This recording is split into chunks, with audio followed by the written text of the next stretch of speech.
मैं ये बात खुले मन से कह रहा हूँ आज कि मैंने कभी भी ना राव इंद्रजीत सिंह जी की सेवा में कमी छोड़ी और ना भारतीय जनता पार्टी की सेवा में कमी छोड़ी, और ना मैं इस बात से नाराज हूँ कि मेरी टिकट काट दी गई। नेताओं के पास लंबी लिस्ट होती है और लंबी उनके पास चर्चाएं होती है कि मेरे साथ ये नेता बड़े लंबे समय से लग रहा है।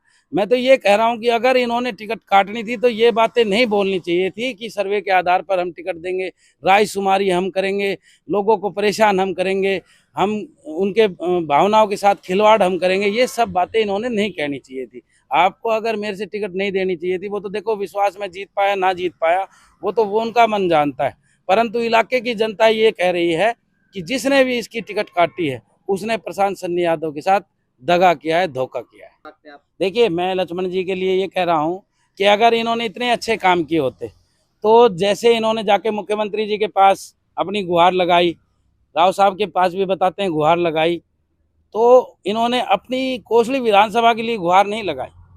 इसको पता था कि जनता वहां आपको स्वीकार नहीं करेगी, आप गांव में जाओगे तो आपको बहुत भारी विरोध का सामना करना पड़ेगा। 5 साल इन्होंने कोई काम नहीं किया। इन्होंने तो जाके ये सोचा कि रेवाड़ी एक सुन्नी धरती है, वहां भारतीय जनता पार्टी की टिकट से मैं चुनाव जीत सकता हूं। अगर इन क्या होता तो कोसली की 7 टिकट मांगते, फिर इनको रेवाड़ी मिलती तो पार्टी का डिसीजन था। इन्होंने साथ ही साथ रेवाड़ी की टिकट मांग के साबित कर दिया कि कोसली में इन्होंने नकार दिया है। बेटे, आपके साथ अन्याय हुआ है। आपने लगातार 13 वर्षों तक हमारी सेवा की है।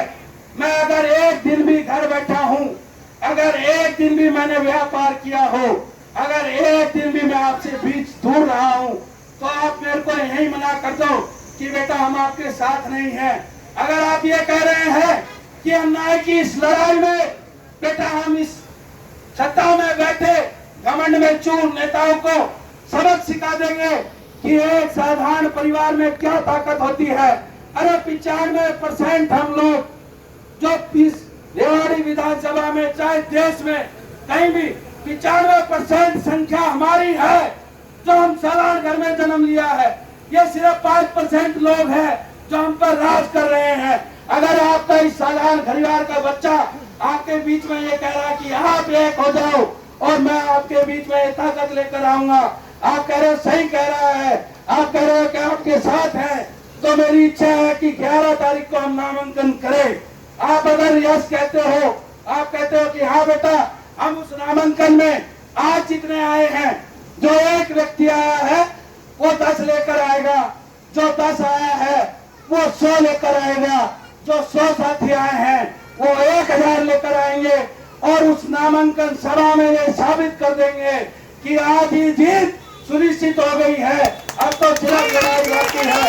अगर आप उस नामांकन सभा को सफल करना चाहते हैं तो मैं आप सबसे तारीख बताऊं। आप सब एक बार दोनों हाथ खड़ा कर ये बताओ कि नहीं करनी है।